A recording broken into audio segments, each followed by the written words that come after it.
आणि एक गोष्ट लक्षात ठेवा, आता स्वतःची ताकद दाखवण्याची गरज आहे. प्रत्येक महिलेला ही इलेक्शन आता हातात घेण्याची गरज आहे.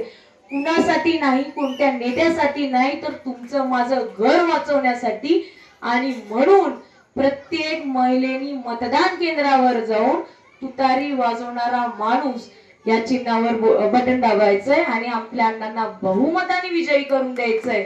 आणि त्यानंतर सर्व जाती सर्व जमातींना एकत्र करून आपण विकासाची गंगा सोलापुरात तर आणणारच आहोत. पण आम्हाला तुमच्या साथीची गरज आहे आणि तुमच्या आयुष्यातल्या फक्त काही मिनिटांची गरज आहे. तेवढं फक्त तुम्ही आम्हाला द्या आणि पुढची 5 वर्ष विश्वभूषण दादासारख्या सगळ्या तमाम लोक आम्ही सगळे एकत्र येऊ, सगळा युवा पिढी एकत्र येऊ आणि तुमच्या विकासाला कुणीही यावेळी ब्रेक लावणार नाही, हे आश्वासन आज मी तुम्हाला देते. खरं तर विश्वभूषण दादांचं इथे खास कौतुक आहे की खूप कमी वयात इतके चांगलं काम ते करतायत. समाजासाठी असलेली तळमळ मी त्यांच्यासाठी बघतीये. आणि जर अशा लोकांच्या पाठीमागे जर हा समाज खंबीरपणे उभे राहिला आणि माझ्या माता भगिनी जर खंबीरपणे उभे राहिला तर दादा तुमची महापालिका निश्चित असेल, हे मी आज या मंचावरून सांगते. आणि माझे 2 शब्द थांबवते. जय हिंद, जय महाराष्ट्र.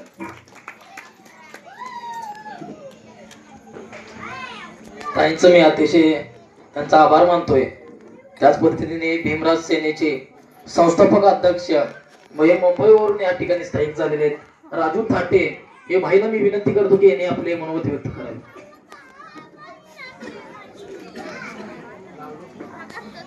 जय भीम सगळ्यांना.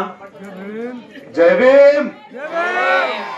या देशातील शोषित पीडित समाजाला न्याय हक्क देण्यासाठी आपल्या जीवाचं बलिदान करणारे सर्व महापुरुष, त्यातील प्रमुख महात्मा ज्योतिरावजी फुले, छत्रपती शाहूजी महाराज. आणि ज्या समाजाला मंदिरात जाण्याचा अधिकार नव्हता त्या समाजाला या देशाचा पंतप्रधान बनण्याची ताकद ज्या संविधानाने दिली, त्या संविधानाचे जनक महामानव विश्वभूषण डॉक्टर बाबासाहेब आंबेडकर यांना विनम्र अभिवादन करून माझी सुरुवात करतो. मित्रांनो, आजच्या घडीला आपण पाहिलं असेल की संविधानाचा वापर करून संविधान खतम करण्याचं काम ज्या शक्तीनं केलं त्या शक्तीला खतम करण्याचं काम आज तुम्हाला करायचं आहे. आपल्या या विधानसभेमध्ये महेशदादा कोटेंसारखे जे उमेदवार आहेत ते डॉक्टर बाबासाहेब आंबेडकरांच्या संविधानाला सुरक्षित ठेवण्याचं तुम्हाला वचन देत आहे. आणि मी त्यांना विनंती करतो, दादा तुम्ही आमदार निवडून गेल्यानंतर तुम्हाला सहकार्य करणाऱ्या या समाजातील माझ्या भावाला तुम्ही नगरसेवक बनवा ही मी तुम्हाला विनंती करतो. कारण तो ज्या वेळेस नगरसेवक बनेल त्यावेळेस या छोट्याशा वस्तीतील समस्या तो स्वतः चांगल्या प्रकारे सोडवेल असा विश्वास मला आहे. मी त्याला देखील शुभेच्छा देतो आणि माझे 2 शब्द संपवतो. येत्या 20 नोव्हेंबरला आपण महेशदादा कोट्यांना प्रचंड बहुमताने विजयी करा. त्यांची निशाणी हे तुतारी वाजवणारा माणूस. तरी माझे 2 शब्द संपवतो. जय भीम, जय बुद्ध, जय भारत. संविधानाचे अभ्यासक या ठिकाणी धनंजय आवारे साहेब या ठिकाणी उपस्थित आहेत. त्यांनी आपलं मनोगत व्यक्त करा अशी मी त्यांना विनंती.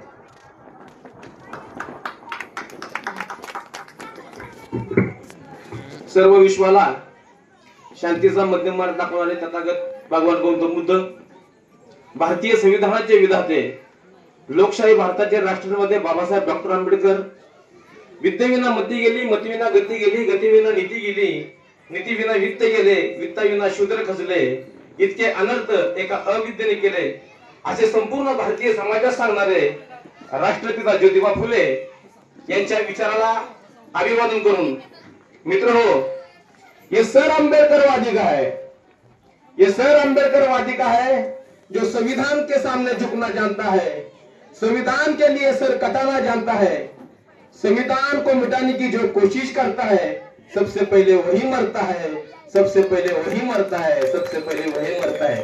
मित्रों, भारताच्या इतिहासामध्ये पाहिलं तर भारताच्या इतिहासामध्ये फक्त धार्मिक क्रांत्या झालेल्या आहेत.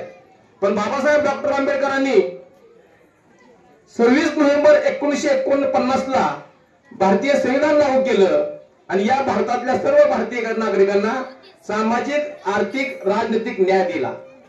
तो कसा दिला तर लोकशाही भारतामध्ये सर्वात महत्वाचं जे आहे तो मताधिकार आहे. मी या ठिकाणी एक सांगू इच्छितो की आमचे कोटेताते साहेब हे 100% आमदार होणार. त्याचं कारण तुम्ही महिला आहात. कारण महिलांची ताकद घरी गेले की आपल्या मिस्टराला आणि आपल्या पोराला एकच सांगायचं की 1 नंबरचं चिन्ह तुतारी वाजवणारा माणूस ह्याच्यावर वोट करायचं. 100% तुमचे माणूस आमदार होणार.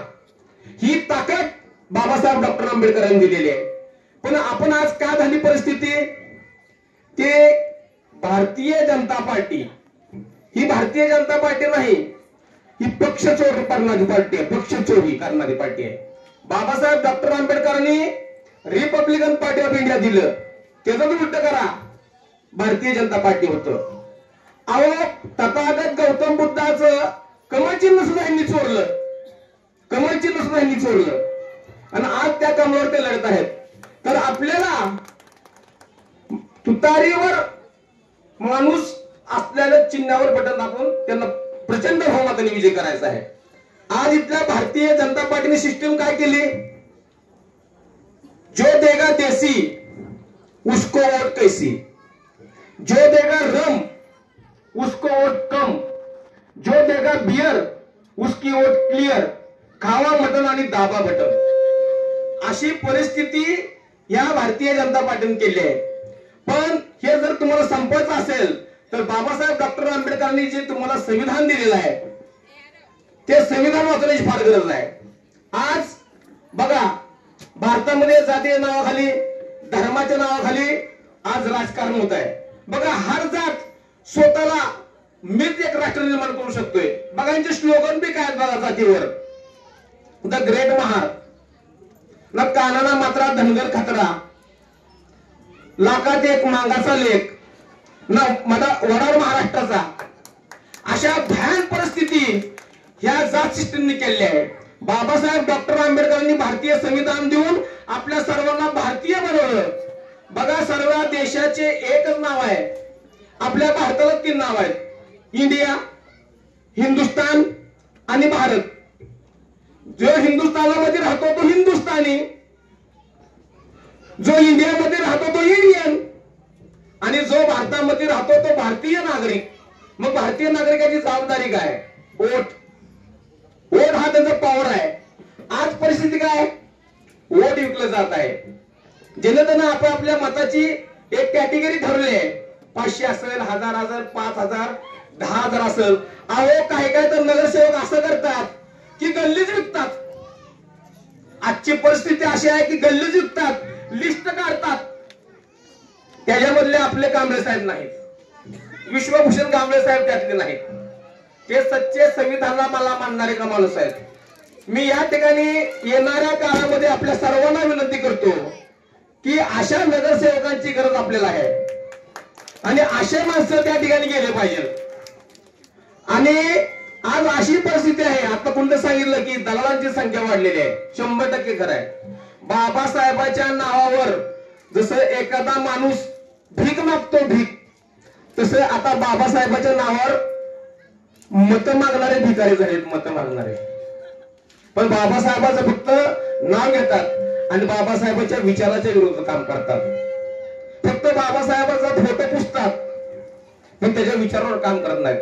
काय सांगितले बाबासाहेबांनी लोकशाहीची व्याख्या, बाबासाहेबांनी लोकशाहीची व्याख्या काय सांगितली, लोकांनी लोकांच्या रक्ताचा एकही थेंब न साडता समाजामध्ये सामाजिक, आर्थिक, राजनैतिक न्याय प्रस्थापित करणे म्हणजे लोकशाही. आणि आज लोकशाहीची काय परिस्थिती आहे, फक्त भाषणामध्ये म्हणायचं मी लोकशाहीचा कार्यकर्ता आहे, मी बाबासाहेबांचा कार्यकर्ता आहे, मी ह्याचा कार्यकर्ता आहे, मी त्याचा कार्यकर्ता आहे.